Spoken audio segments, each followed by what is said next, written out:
And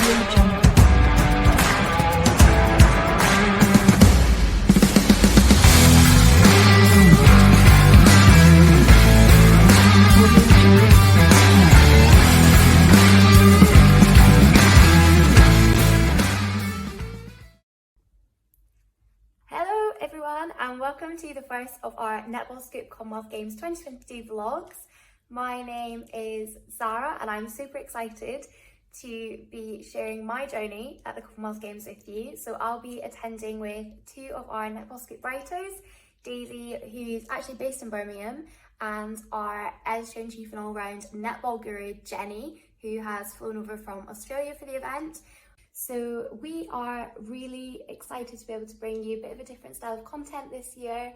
We are going to be vlogging every day of the Commonwealth Games. We're going to be taking you behind the scenes, getting to ask all your questions to our favourite athletes and players, and we're going to be showing you what it's like to attend the 2022 Commonwealth Games for those of you that aren't able to get over for this. You are, of course, going to get all of the analysis and behind the scenes content that you would usually get from Netball Scoop, but in a bit of a different way this year. So we really hope you like it. So today is currently Wednesday. There's 2 days left before the start of the netball, which is so exciting. It's crazy to think how quickly this has come around. I am just finished work for the day. I'm currently based in London, so I'll be heading up to Birmingham on Saturday morning for the games, hopefully getting there in time for the first centre pass between Australia and Scotland. Scotland's actually my home nation and I am so excited to see how they do at this games under the new coach Tamsin Greenway. There is so much netball content that's going to be coming your way over the next couple of days and obviously throughout the games itself. We've got our team back in Australia that's going to be updating you on all the scores. You've got the daily match reports that will be coming from both us down on the ground and everyone behind the scenes. And you'll also now have these daily vlogs to show you what it's like to be at the games and also what we get up to every day. Hi, I'm Daisy, one of the Netball Scoop writers that's got you covered this Commonwealth Games. I think I'm most excited because I literally live 20 minutes away from Birmingham, so this is a home Commonwealth Games for me, and seeing everything being set up has been insane. And I've been to some of the baton relays and they've been so good. Tonight I am going to the media welcome drinks at Birmingham Library, so I'll take you along.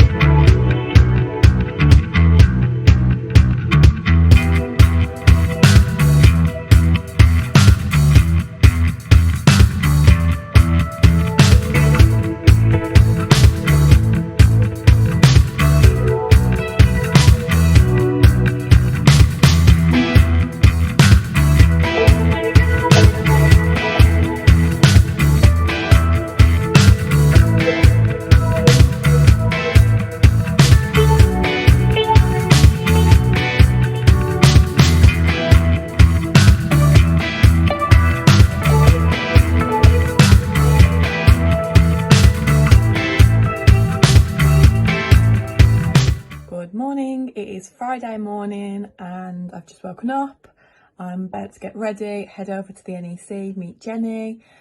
First time we're meeting, and Zara arrives tomorrow, so that'll be really fun. So yeah, I'm just gonna take you along with me, show you my journey and all the behind the scenes action.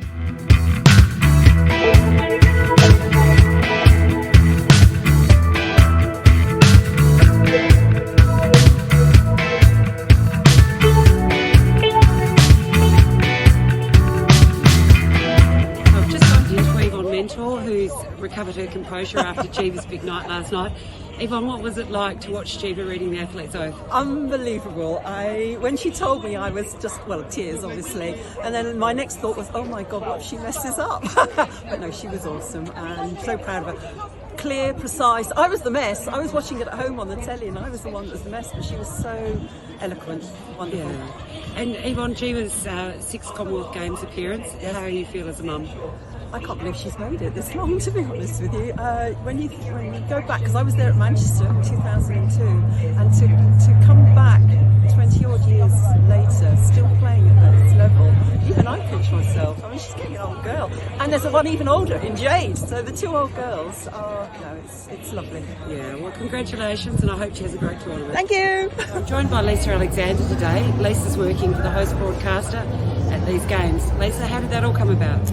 Well, I was asked actually about 6 months ago. I think Caroline Barker, who I work with at Sky Sport here, who broadcasts the netball over here, the Vitality Netball League, I think she put in a good word for me, to be honest. And yeah, they asked me, Dave Gordon checked it out, and here I am. Brilliant. And Lisa, what's your role going to be? I am the expert commentator on all the Australian versus whatever matches. Of course, that won't go back to the main broadcaster in Australia, but it will go out to the rest of the world. So I'll be very careful to be as neutral as possible. And also I'll be doing other matches as well. So I think on 7+ you can hear my commentary tonight actually, or in the morning, I'm not certain, of New Zealand versus Northern Ireland. So I'm really looking forward to it. We've got a great team of broadcasters. They're such professionals, and I'm excited. Fantastic. And Lisa, you recited the oath on behalf of the coaches for the last Commonwealth Games. It must have brought back some great memories seeing Jiva Mentor do it last night. Yeah, it certainly did, and I had to take up the challenge of my very great friend Michelle Redfern from Advancing Women. She said, put something on you're proud of, and I thought I better put that photo on. And, you know, it just was a great tribute to what happened at the Gold Coast, but also for Jiva to be chosen as the athlete that recites the oath. It's a very special moment and a great moment for netball. Terrific. Well, have a great time in commentary, Lisa, and we'll look forward to hearing you. Thanks. Hi, Debbie Hallis, Manchester Thunder. Great to be here for session 1 in Birmingham. Hi, Harry Allman, also Manchester Thunder. We've just enjoyed the England versus Trinidad game, amazing game. We hope everyone out there is enjoying the Commonwealth Games, and we hope it's an amazing week for everybody. Hey, Netball Scoop, Chelsea Pittman here. I've had the amazing opportunity to get involved in the fan zone here within the Netball Centre. Obviously I'd like to be playing, but you've got to take what you can get. I think it's extremely exciting that we have netball here at the Commonwealth Games, but obviously in Birmingham, because if you look at what spectacle the World Cup was in Liverpool, it's time to turn it up a notch, and it's time for England to defend that gold medal that we won 4 years ago. And if you go over here, that 3 feet mark, umpires, that is not 3 foot, that's 6 foot. So we need to learn from that and short the distance.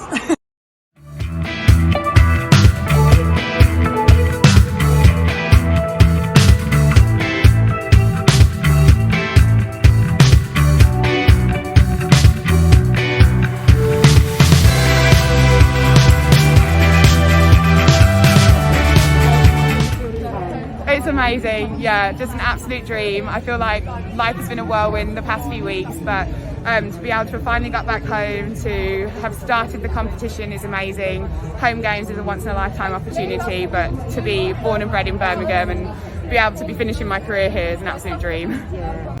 Yeah, absolutely. We really believe that our strength is in our depth. We want everyone to be able to come on and to change the game and to add their point of difference, which I think that they did. Yeah, we have a really diverse group and a unique style, and I think it will continue to develop as the competition goes on.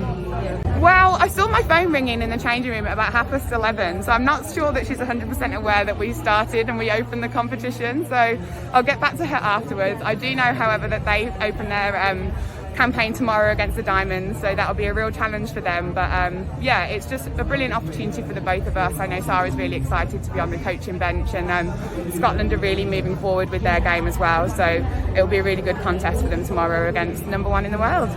Yeah, I think overall we'll be pleased, and we should be, but a little bit of healthy dissatisfaction as well, so that keeps us spurred on into elevating that performance tomorrow. It would be easy to get derailed, I guess, just by a few uncharacteristic missed shots from Joe and Helen. They're not rookies, they'll fix that up. They did it in a Jamaica series, and so I rue anyone who kind of wants to throw criticism at them, so if anything it's just going to fuel them, I think, for a better performance tomorrow. Structured wise, I actually thought we were quite good, and it can be, you have to be disciplined to not get dragged into those shots, but I think Trinidad and Tobago defending units are brilliant because they disrupt attacking units, and in and around the circle they'll be prepared to go offside, they'll challenge every ball even if they can't quite get there, and I really respect that, but it means the whistle comes into the game and it slows the game down and it just takes the tempo out of the game. So for us, it was around how can we play around that so that we can keep the game and the ball alive a little bit more, because we play off great energy. So yeah, I think, you know, there were some great structures in and amongst some of those uncharacteristic missed shots, but you know, that's a tidy up that we know that we can call upon from those two. And didn't Elle and Soph do well when they came on? So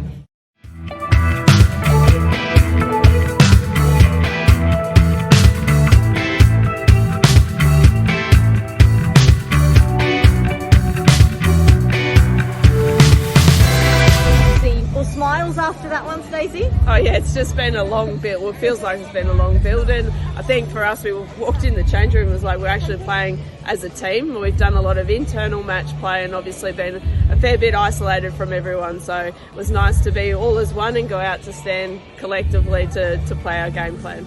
Yeah, we started to see some variation in the setups, and I think, you know, our intent was pretty good. Our scoring continued to build, and I think we talked about respecting the opposition, and the best way you can do that is actually going and playing your best netball. And I think, you know, whilst the score was what it was, we still had to keep pushing and drive standards, because you know, obviously got to keep taking steps forward.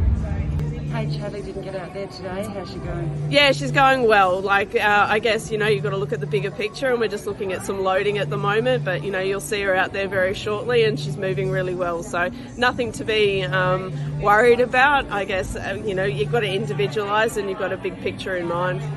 Oh, she's just had a little bit of a leg injury, so and not even that. I guess it's loading and progression. So we're just in the final stages of sharpening her up, and yeah, we did some work this morning, and all signs are very, very good. Obviously, this group was selected because it's versatility as well, and you saw Kira come out onto the wing attack. So no matter if somebody needs a bit more of a rest or things like that, we've got a lot of depth to go to. So really pleased with it.